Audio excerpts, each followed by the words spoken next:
we didn't really care about who was out there or how long they were going to play. Really, whoever was in there, we wanted to play so physical that if they did play their guys, we wanted the hardball to say, we got to get them out of there because of how physical we were playing. So, man, I'm just really appreciative of the effort of the guys. Obviously, this is a tough place to play.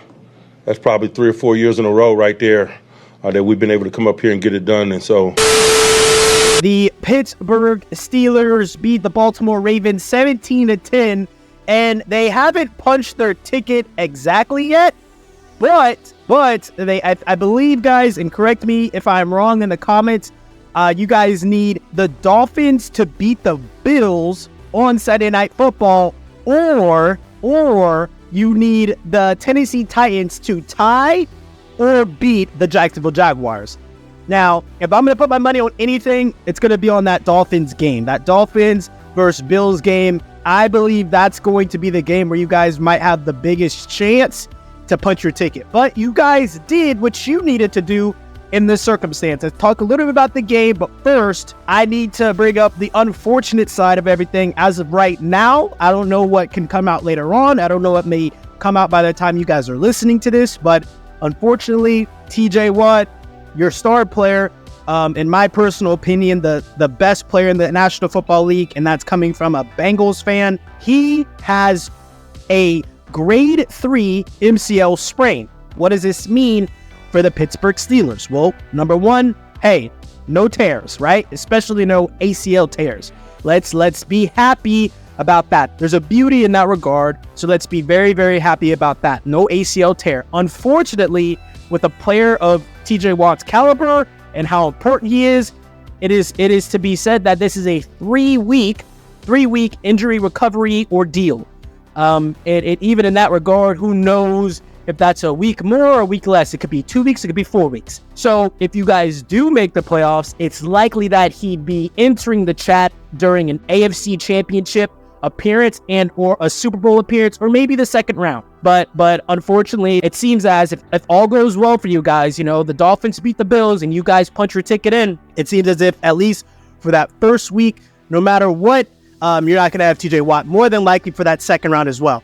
I think this is going to be more of a precaution than anybody running to rush in TJ Watt. That's the unfortunate part, but I still think, and of course, we all know TJ Watt's Michael Jordan, LeBron James. We all know he's the guy, but I still love the pieces. Alex Highsmith isn't a scrub. We all know that, but in my personal opinion, this is me coming, being a Bengals fan. As long as you guys have Alex Highsmith and Cameron Hayward on the field, you're going to be in good enough position to win a few games, 100%. I think that there is definitely something to behold in that regard. And then a dude that popped on my radar, Mark Robinson. Like, where have you guys been hiding this dude? He's all over the place. He's an interior defender. I believe he had a forced fumble that was picked up by Larry Ogunjobi, who used to be on the squad but no longer there. That's fine. That's whatever. And then he had a play where he was like in a linebacker position and he came on a delayed blitz and had a sack. Like, the way he's able to move around and be a disruptor, I'm still not saying, hey, the Steelers get in, the defense isn't good enough to hold up with whoever they play against. I don't believe that in any way, shape, or form. Now, about this defense, I have a big question for you guys, and I need you guys to let me know in the comments where you guys are at with this. Patrick Peterson playing safety. Where are you guys at? Where's the emotions with Patrick Peterson as the starting safety? I understand he's on the back end of his career. I understand he's trying to bring his career some longevity, but I also saw Isaiah Likely embarrass the man, like pretty aggressively. And so I don't know how it's been this whole season of him playing safety. I honestly don't know. So I want to know in the comment section so I can be prepared come playoff time to say, hey, this is a weak point. No, hey, this is extreme, or does it mean nothing? So what does Patrick Peterson bring to the secondary in total, but even more so as a safety as opposed to his normal position as a corner? Let me know in the comments in that regard. Now, offensively, I want to rewind it. I want to rewind it offensively. Of course, we're going to get into the receivers, but Najee Harris, what a game. And I'm gonna ask you guys, because we have a Steelers friend of ours that used to work with us, and his whole thing was, I would say, 4 or 5 weeks ago, he was very much on the Jaylen Warren train. He was very much off of the Najee Harris experiment. I remember him actually very specifically being very, very upset with Najee Harris in multiple games. Where are you guys at now? Clearly, if he's going to put up a performance of 26 carries for 112 yards and give us a touchdown, that's amazing.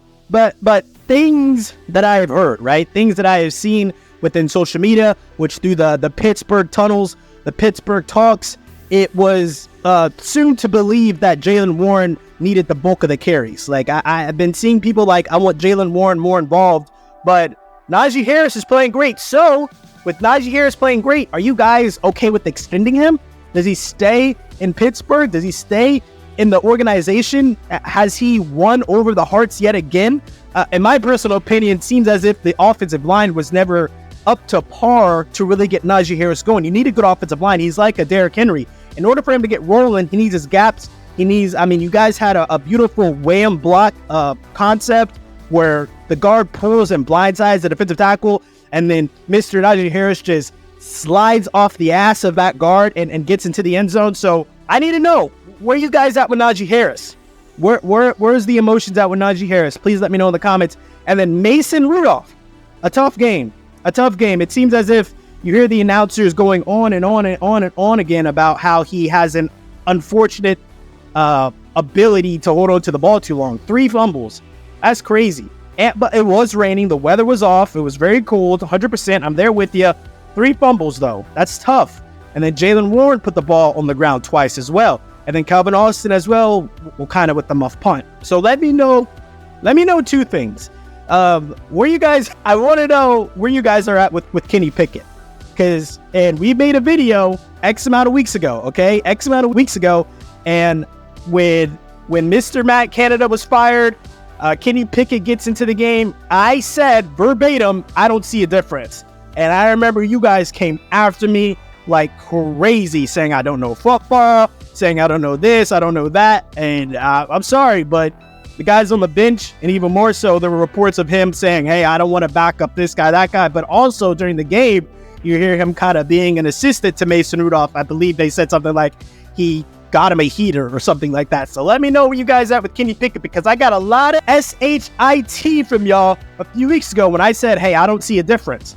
I do not see a difference. I mean, y'all are going to beat the shit out of the Bengals because our defense is awful. But we got to keep the main thing the main thing. We have got to keep the main thing the main thing. I'm looking at the Pittsburgh receiving statistics right now. I see Deontay Johnson has 4 receptions, 89 yards, and a touchdown. He gave us that 71-yarder. Beautiful run. He's that guy. We all know that. Pat Freiermuth with 2 receptions, 21 yards. Najee Harris had 5 for 21. Jaylen Warren, Connor Hayward got into the mix. Where is George Pickens? How and why does something like this happen? How could something like this happen? He doesn't even have a target, it seems as. From what I saw from the game, I didn't see a target. And from what I'm seeing from legitimate statistics, he did not have a target. They had to get him involved with an end around. And we all know he is an emotional player, an emotional specimen, an emotional top 1 athlete, top 1% athlete. This can't happen in the playoffs if you guys punch it in. Can't happen. I don't know what needs to be fixed. I don't know what game script needs to come up about. I understand still to the same regard, like it was still raining.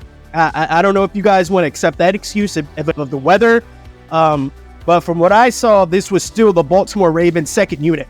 George Pickens should be lighting them the F up, 100%. So you guys let me know where you're at with that. You see what Mason Rudolph is doing. Where is your confidence level? Is your confidence level in a way to where it's like, I kind of want to put Kenny Pickett back out there. I kind of want to see what he can do. This is what I see. Mason Rudolph went 18 of 20, 152 yards, and a touchdown, 3 sacks, and 3 fumbles. And in my personal opinion, Kenny Pickett can do that. Kenny Pickett can do that. So, I don't know. And if you ask me, I felt like Kenny Pickett has a way of, forcing the ball to George Pickens if he has to. I feel like Mason Rudolph is more of a check down guy, a safer guy. I don't want to turn the ball over kind of guy. And I feel as if Kenny Pickett's more of a boom bust, a risk reward kind of a quarterback, to where I don't know if that's something that you guys would rather have come playoffs. So let me know in the comments. That was a good win, though. A tough win. Baltimore, it's always a tough win, especially when you're the away team. It's a divisional game. Everybody and their mama thought this was going to be a game where the Pittsburgh Steelers blow out the Baltimore Ravens, and I'm just like, that doesn't happen in the AFC North unless you're playing the Bengals. If you're playing the Bengals, yeah, you're going to beat the shit out of them. But if you're not playing any other team in the AFC North, that's not going to happen. And so you guys have got to let me know in the comments, where are you at with your team? Where are you at with the organization? And once again, sorry about TJ Watt. It sucks, but you still have Mike Tomlin. And I feel as if he's not really getting the flowers he deserves.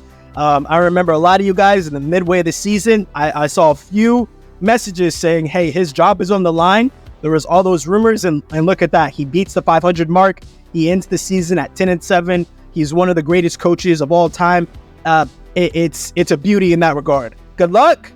I'm happy for you guys. Like, comment, and subscribe.